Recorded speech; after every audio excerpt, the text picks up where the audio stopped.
Friday suspense.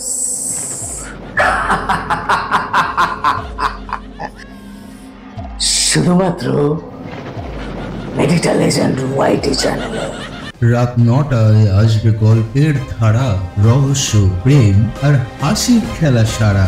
আজকের নিবেদন বাদরের পা। অবনীবাবু বলেছিলেন, আগ্রা থেকে আমি যখন ফতেপুর সিক্রিতে বেড়াতে গিয়েছি সেই সময় এক ফকির এটা আমাকে দেয়। জিনিসটা আর কিছুই নয়, বাদরের একখানা পা। সুরেনবাবু আশ্চর্য হয়ে জিজ্ঞাসা করলেন, বাদরের পা? সে আবার কি? অবনীবাবু বললেন, বিশেষ কিছু নয়, বাদরের একখানা শুকনো পা। মিশরের লোকেরা যে উপায়ে মানুষের মরা দেহকে শুকিয়ে রাখে, সেই রকম কোন উপায়ে এই বাঁদরের পা খানাকে শুকিয়ে রাখা হয়েছে। এই দেখুন, বলে তিনি পকেটের ভেতর থেকে একটা জিনিস বার করে দেখালেন। সুরেনবাবুর স্ত্রী সুরমা কার্পেট বুনতে বুনতে মুখ তুলে শিউরে উঠে বললেন, মা গো, ওটাকে আপনি আবার পকেটে পুরে রেখেছেন? আপনার ঘেন্না করে না? সুরেনবাবু শুধলেন, এর গুণ কি? অবনীবাবু বললেন, এর মহিমায় ৩ জন লোকের ৩টি করে মনোবাঞ্ছা পূর্ণ হতে পারে। বলেন কি, এও কি সম্ভব? হ্যাঁ, প্রথম এক ব্যক্তি এই জিনিসটির গুণ পরীক্ষা করেছিল। তার প্রথম 2টি ইচ্ছার কথা জানি না, কিন্তু তৃতীয়বারে সে মরতে চেয়েছিল, তার সেই ইচ্ছা পূর্ণ হয়েছে। কি ভয়ানক! আর কেউ এর গুণ পরীক্ষা করেছে? সুরেনবাবু একটা দুঃখের নিঃশ্বাস ফেলে বললেন, হ্যাঁ, আমি করেছি, কিন্তু পরীক্ষা করে এইটুকুই বুঝেছি যে অদৃষ্টে যা আছে তা ঘটবেই, নিয়তির বিরুদ্ধে কেউ যেতে পারে না। তাই এই জিনিসটাকে আজ আমি গঙ্গায় ফেলে দিতে যাচ্ছি। সুরেনবাবু বললেন, সে কি কথা? আপনার কথা যদি সত্যি হয় তাহলে তো বলতে হবে যে এর শক্তি এখনো ফুরোয়নি। এখনো আরো একজন লোক এর কাছে 3টা ইচ্ছা প্রকাশ করতে পারে। হ্যাঁ, তা পারে। তাহলে ওটা আমাকে দিন না কেন? সুরেনবাবু আঁতকে উঠে বললেন, বলেন কি অবনীবাবু, আমি আপনার বন্ধু হয়ে এমন শত্রুর কাজ করতে পারবো না। কেন? আপনি জানেন না এ হচ্ছে কি সাংঘাতিক জিনিস? একে পরীক্ষা করা মানে হচ্ছে অমঙ্গলকে ডেকে আনা। সুরেনবাবু সকৌতুকে হেসে বললেন, আমি এসব গাঁজাখড়ি কথা বিশ্বাস করি না। তবু দেখাই যাক না আপনার রূপকথার ভেতরে কতটুকু সত্য আছে। ওটাকে গঙ্গায় ফেলে না দিয়ে আমার হাতেই দিয়ে যান। অবনীবাবু বললেন, বেশ, আপনার কথাই থাকুক, কিন্তু যদি হিতে বিপরীত হয় তাহলে শেষটা আমাকে যেন দুষবেন না। এই নিন। সুরমা বললেন, হ্যাঁ গো, এ যেন আরব্য উপন্যাসে আলাদিনের প্রদীপের গল্প। তোমার বন্ধুর মাথা খারাপ হয়ে গেছে। সুরেনবাবু বললেন, আমারও তাই বিশ্বাস, তবু মজাটা একবার দেখাই যাক না কেন? প্রথমে কি ইচ্ছা প্রকাশ করি বলো তো? সুরমা বললেন, আমার তো কোনোই অভাব নেই। ছেলের ভালো চাকরি হয়েছে, তুমি পেনশন পাচ্ছ, আমার তো সুখী আছি। তবে হ্যাঁ, আমার একটি ইচ্ছা আছে বটে। আমাদের বাড়িখানা অনেকদিন মেরামত হয়নি, আর বাগানের দিকে খানতিনে ঘর তৈরি করলে ভালো হয়। এজন্য 1,000-5 টাকার দরকার। সুরেনবাবু হো হো করে হেসে উঠলেন, 1,000-5 টাকা দরকার? তা আবার ভাবনা কি, এখনই তোমাকে দিচ্ছি।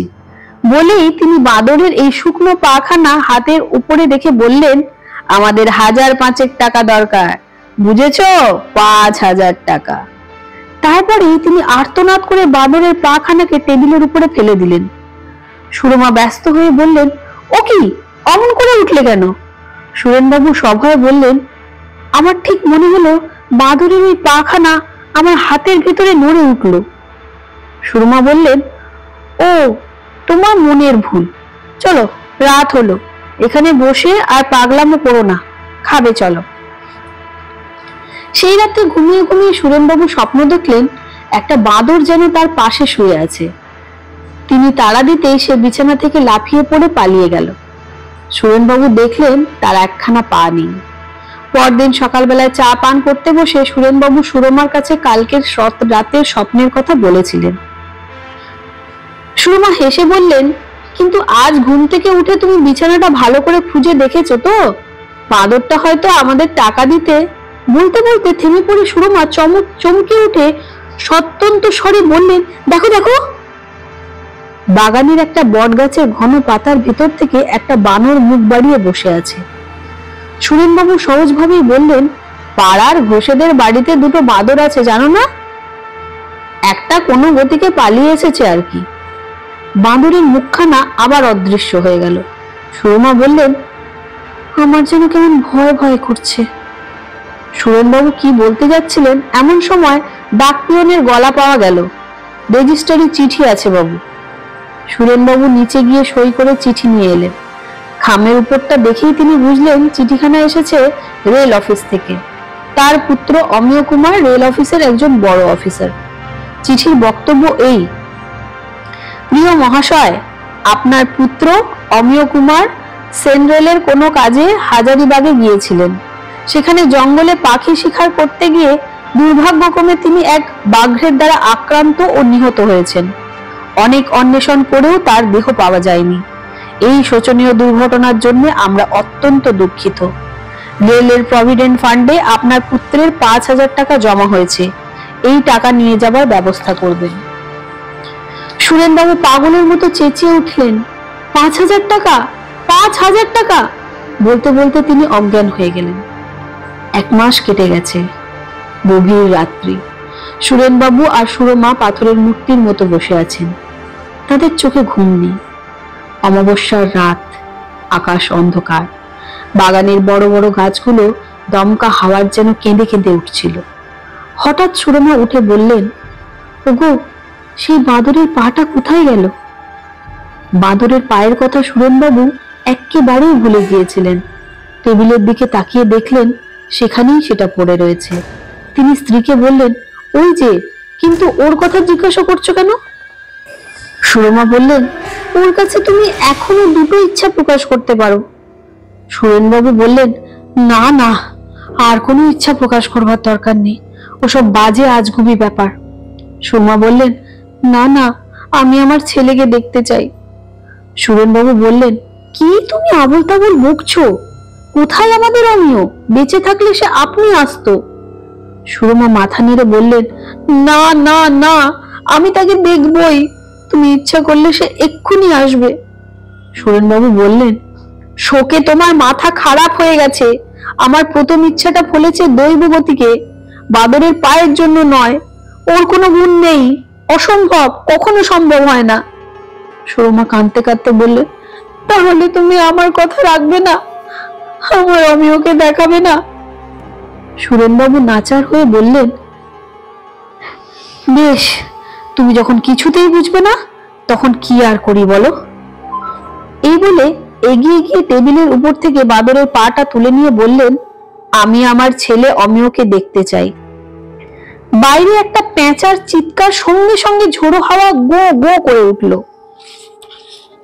একটা টিকটিকি দেওয়ালের উপর টিকটিক করে ডাকলো। তারপর সব স্তব্ধ।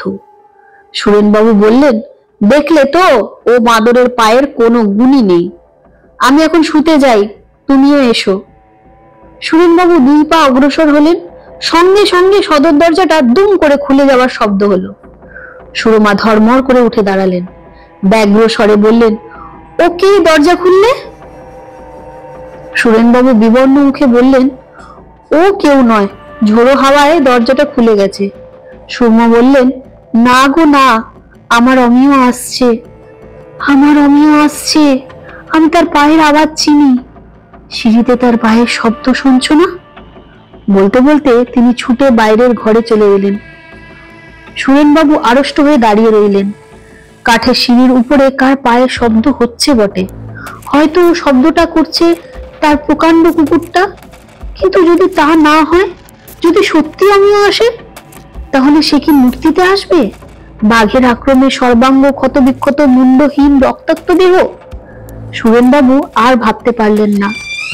শিউরে উঠে টেবিলের উপরে ঝাঁপিয়ে পড়ে বাঁদরের পাটা আবার তুলে নিয়ে তাড়াতাড়ি তিনি তার তৃতীয় বা শেষ ইচ্ছা প্রকাশ করলেন, আমার ছেলে অমিয়কে আর আমি দেখতে চাই না।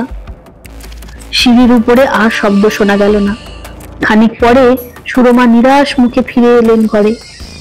সুরেনবাবু হাঁপাতে হাঁপাতে বললেন, কি দেখলে? শ্রান্তভাবে চেয়ারের উপর বসে পড়ে সুরমা বললেন, বাইরে কেউ নেই, কিন্তু সদর দরজাটা খোলা। Friday suspense.